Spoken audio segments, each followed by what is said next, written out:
सह वीर्यं करवावहै तेजस्वी नावधीतमस्तु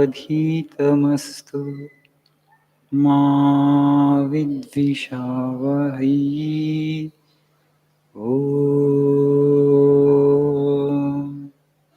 शान्ति शान्ति शान्तिः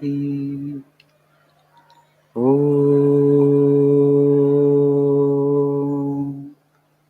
असतो मा सद्गमय तमसो मा ज्योतिर्गमय मृत्योर्मामृतङ्गमय ॐ शान्ति शान्ति शान्तिः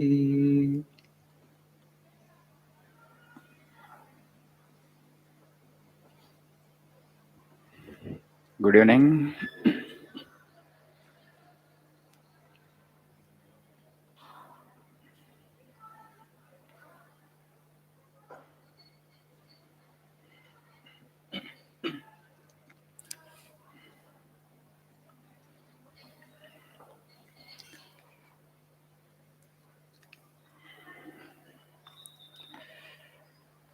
Please see page number 77.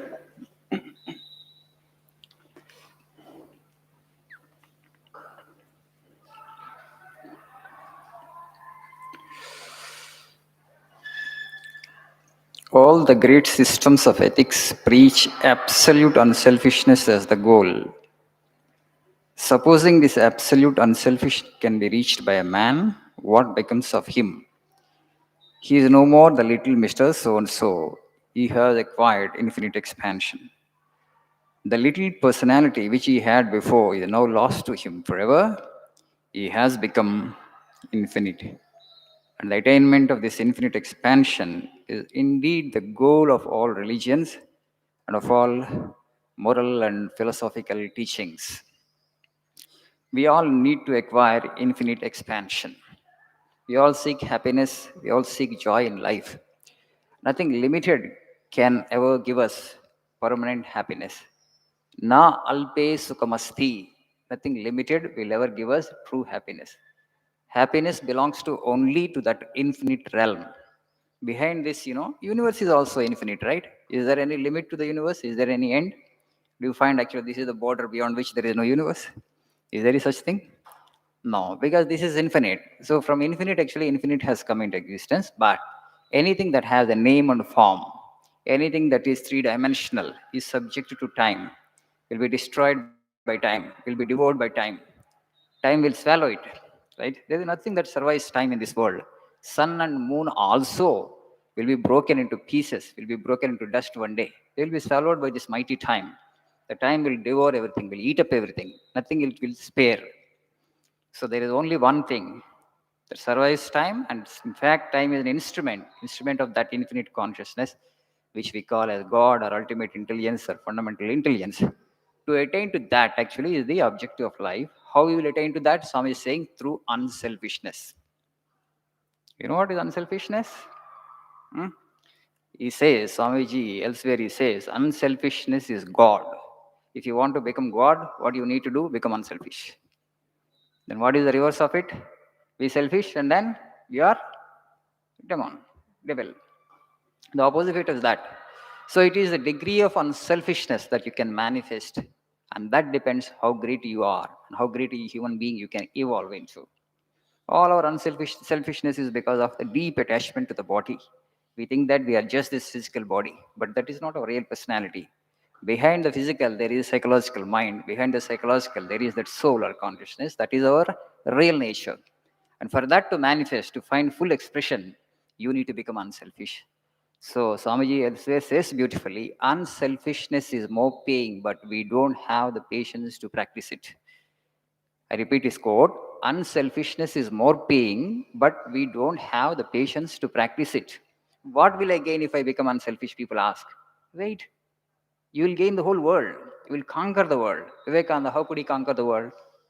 Okay, Mahatma Gandhi could create such an impact. How? Because of unselfishness, right? The Buddha, all the Ego Purushas, all the great people that we read in history, they became great. How? And by what means? Through unselfishness. They never cared for themselves. They never thought about themselves. They always thought about the country or the society or the people around. Day in and day out, they thought only about others' welfare. How can I bring some joy into the lives of a fellow human beings? How can I reduce the suffering of life? How can I actually help them? How can I actually reduce the burden of life on them? Day and night, they thought about others, and in the process, infinite expansion has taken place. Their heart has become bigger and bigger and bigger and bigger, and they could embrace the whole mankind. So, but our hearts have contracted as it were. That's why Swami says expansion is life, contraction is death. Please repeat with me. Expansion is life, contraction is death. Expansion is life, contraction is death. Yes, we all have that infinite dimension, and it has to, unfold. It has to become infinite again. The infinite is there already, but it's unmanifest. It is dormant. It is latent. So that will happen. That expansion will happen through unselfishness. Swamiji says that is the reason unselfishness is more paying, even from health point of view also. Today, doctors are advising, psychologists are advising, try to become little unselfish. That is good for your physical health. Day and night, you think about yourself, how I'll settle down in my life, what will I gain, what will I get. Don't think so much about yourself and think about others. That is good for your physical health also. You'll get good sleep, you'll have good digestion, you'll have better health, and you'll have more disease resistance. Okay? When you think more about others, so much of positive energy will be generated in you. Your blood flows clear, your blood becomes pure. No disease germ will be able to infect you. Even actually, if you want to make yourself free from all these infections, want to protect yourself from these bacteria and viruses, your disease resistance should be strong. Your blood must become pure. And through unselfishness, Swamiji says that your blood will become pure. Even from health perspective also, he advises individuals to become little unselfish. We may not become, unselfish like Vivekananda. That kind of unselfishness we may not be able to express. We may not be able to become, but little expansion can happen. A little help we can do to the society. Help, I don't mean only the physical help. Not that you need to distribute food, you need to distribute clothes, you need to distribute books. Not necessary. You are studying degree or PG. Conduct some tuition classes for students who are in 7th, 8th, 9th, or 10th in schools. A little unselfish work. Don't expect anything in return. Just give something. Just give something, whichever way you can. And just see how much of energy will come into your system. You have to taste it. But unfortunately, as part of our education system, we have never thought these things. In America, for school children, they give these assignments. Okay? What they do? Ask the children, what good you have done to the society in the last week? Or they will give an assignment. 1 week time we will give you. Do something good to the society and come back. And you have to report what you have done. The children will become creative. What good I can do to the society? What suffering is there? What problem is there? Somehow they'll fix some problem, some help they will do, and then they will document it. They'll write it on paper and they'll submit as an assignment. And for that, actually, credits are given, marks are given.